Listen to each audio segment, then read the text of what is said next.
আজকাল মুসলমান সমাজের নানা রকম কলহ কুন্দল মতভেদ ইখতিলাফ এর ভিতরে আরেক নূতন মতভেদ সৃষ্টিকারী একদল উগ্রপন্থী এক শ্রেণীর আবির্ভাব হয়েছে, যারা বলে পুরুষদের নামাজে আর মহিলাদের নামাজে কোনো ব্যবধান নাই। পুরুষরাও মসজিদে গিয়ে জামাতের সাথে নামাজ পড়তে হবে, মহিলারাও মসজিদে গিয়ে জামাতের সাথে নামাজ পড়তে হবে। এমন একটা উগ্রপন্থী দল বাংলাদেশে বেশ কয়েক বছর আগে থেকে আবির্ভাব হইয়া গেছে। কোন এলাকায় হয়তো এরা এখনো আত্মপ্রকাশ না করতে পারে, অনেক এলাকায় আত্মপ্রকাশ করে ফেলাইছে।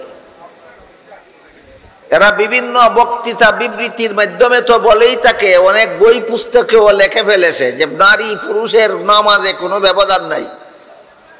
কাজেই পুরুষকে যেভাবে মসজিদে গিয়ে জামাতের সাথে নামাজ পড়তে হবে, মহিলাদেরকেও মসজিদে গিয়ে জামাতের সাথে নামাজ পড়তে হবে।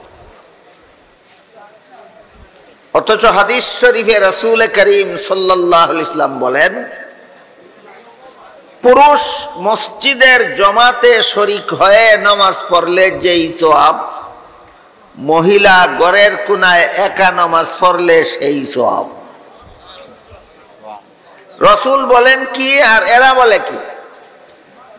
বুঝে থাকলে বলুন তো, এদের কথা রাসূলের কথা একই কথা না উল্টা পাল্টা কথা?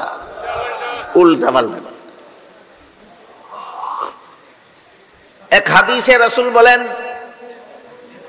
খায়রু মাসাজিদিন নিসায়ে কারু বুয়ুতিহিন্না, মহিলাদের শ্রেষ্ঠ মসজিদ তাদের ঘরের কোণা। মহিলাদের শ্রেষ্ঠ মসজিদ ঘরের কোণা।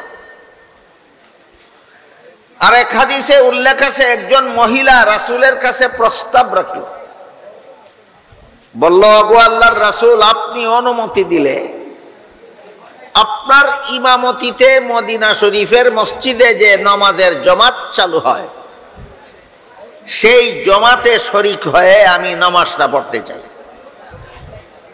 কারণ মদিনা শরীফের মসজিদে নববীর জামাতে শরীক হইয়া নামাজ পড়লে এক রাকাতে 50,000 রাকাতের সমান সওয়াব পাওয়া যায়।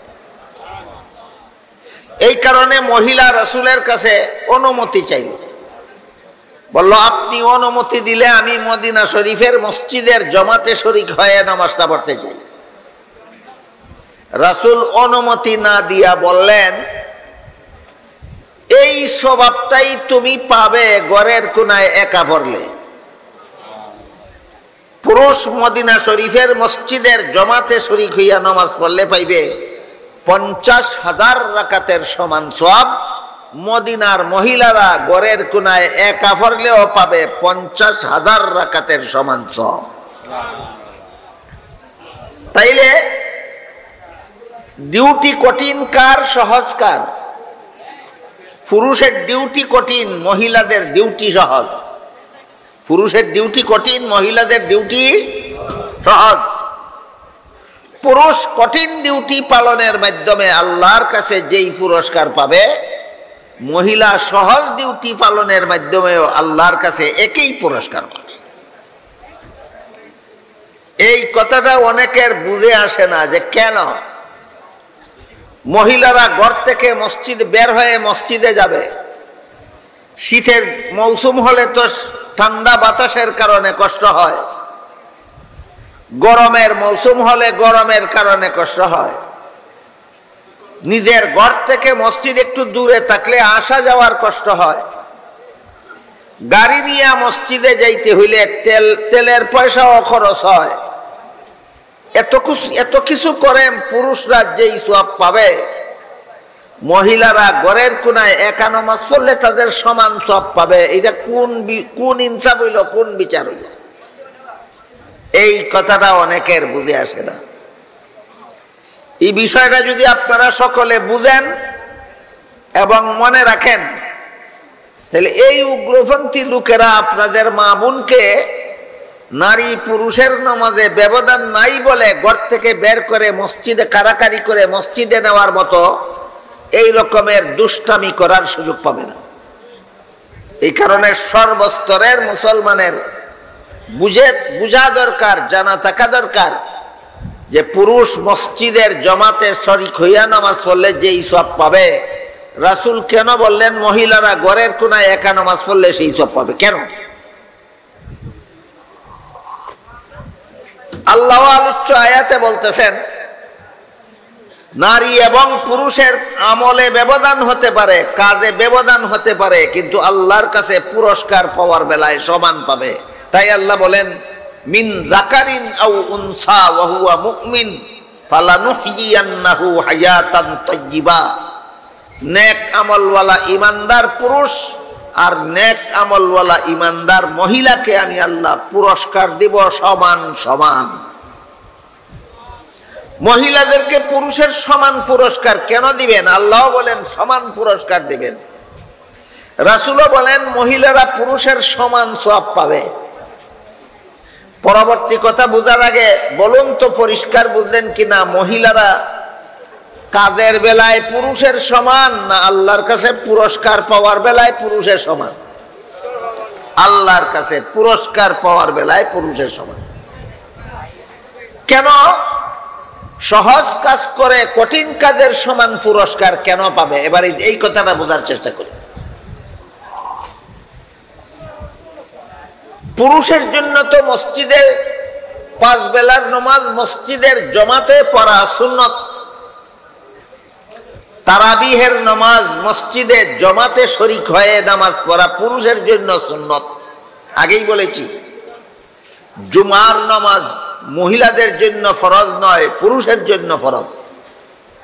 ঈদের নামাজ পুরুষের জন্য ওয়াজিব, মহিলাদের জন্য ওয়াজিব নয়। 5 বেলার নামাজ তারাবিহের নামাজ জমাতের সাথে পড়া পুরুষের জন্য সুন্নত, মহিলাদের জন্য সুন্নত নয়। বুঝে থাকলে এবার বলুন, পুরুষের জন্য মসজিদে গিয়ে জমাতে নামাজ পড়া সুন্নত কিনা? কি বুঝলেন? পুরুষের জন্য 5 বেলার নামাজ মসজিদে গিয়ে জমাতের সাথে পড়া সুন্নত কিনা? সুন্নত। আপনাদের এই সুন্নত পালনের জন্য ঘর থেকে বের হয়ে মসজিদে যাবেন জমাতে শরীক হওয়ার জন্য।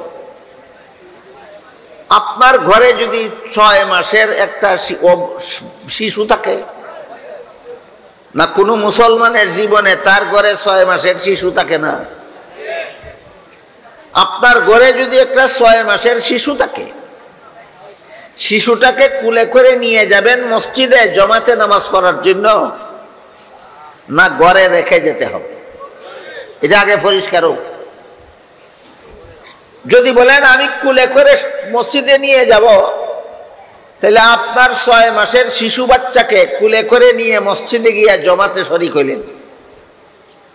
ইমাম সাহেব 4 রাকাত আসরের নামাজের নিয়ত করলেন, আপনিও 6 মাসের শিশু কুলে নিয়ে ইমাম সাহেবের পিছনে জমাতে পড়ার জন্য 4 রাকাত আসরের নামাজের নিয়ত করলেন। শিশুর বয়স কত? 6 মাস। 4 রাকাত নামাজ শেষ করে সালাম ফিরাবার আগ পর্যন্ত এই শিশুটা পেশাব না করার গ্যারান্টি আছে, পায়খানা না করার গ্যারান্টি আছে, খাওয়ার জন্য কান্নাকাটি না করার গ্যারান্টি আছে? করতেই পারে, করাটাই স্বাভাবিক। 1 রাকাত পড়ার পরে, 2 রাকাত পড়ার পরে, 3 রাকাত পড়ার পরে যদি এই শিশু আপনার কোলে পেশাব করে দেয়, নামাজ থাকবে না নষ্ট হয়ে যাবে? শুধু আপনার নামাজ নষ্ট হবে না, সাইডম্যানের শরীর পেশাবের ছিটা পড়লে তার নামাজ নষ্ট হইব? শুধু 2 জন মুসল্লির নামাজ নষ্ট হইব না মসজিদও নষ্ট হইব? কাজেই 6 মাসের শিশু বাচ্চা কুলে নিয়ে মসজিদের জমাতে শরীক হওয়া বাবার জন্য সম্ভব নয়। কাজেই বাধ্য হইয়া শিশুটাকে আপনার ঘরে রেখে যেতে হবে।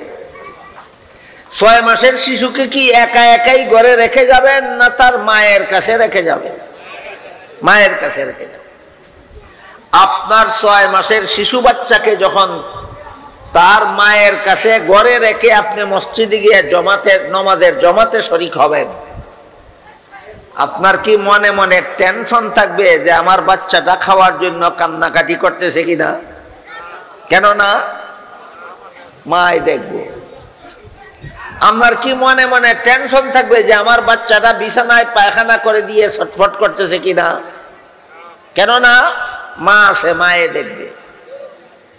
আপনার কি টেনশন থাকবে যে আমার বাচ্চাটা শীতের দিনে পেশাব করে পেশাবের মধ্যে ঠান্ডায় কষ্ট করতেছে কিনা? কেন টেনশন নাই? কারণ মায়ের কাছে রেখে আছেন, মায়ে দেখবে। তাইলে আপনার 6 মাসের শিশু বাচ্চাকে গড়ে মায়ের তত্ত্বাবধানে রেখে মসজিদে গিয়া জমাতে নামাজ পড়তে পারলেন টেনশন যুক্ত মন নিয়া না নিশ্চিন্ত মনে? আপনি মসজিদে গিয়া 6 মাসের শিশু বাচ্চার বাবা মসজিদে গিয়া নিশ্চিন্ত মনে জমাতের সাথে নামাজ পড়তে পারলেন কার কারণে? একটু বুঝে শুনে বলুন, কার কারণে? মায়ের কারণে। মা যেহেতু আপনার সন্তানকে ঘরে দেখাশোনা করে, এই জন্য আপনি নিশ্চিন্ত মনে মসজিদে গিয়া জমাতে নামাজ পড়তে পারেন। আর ইসলামের বিধান হইল যার কারণে একজনে একটা নেক আমল করতে পারে, ওই লোকটা নেক আমল কইরা যেই সওয়াব, যার কারণে সুযোগ পাইল সে না কইরাও সেই সওয়াব।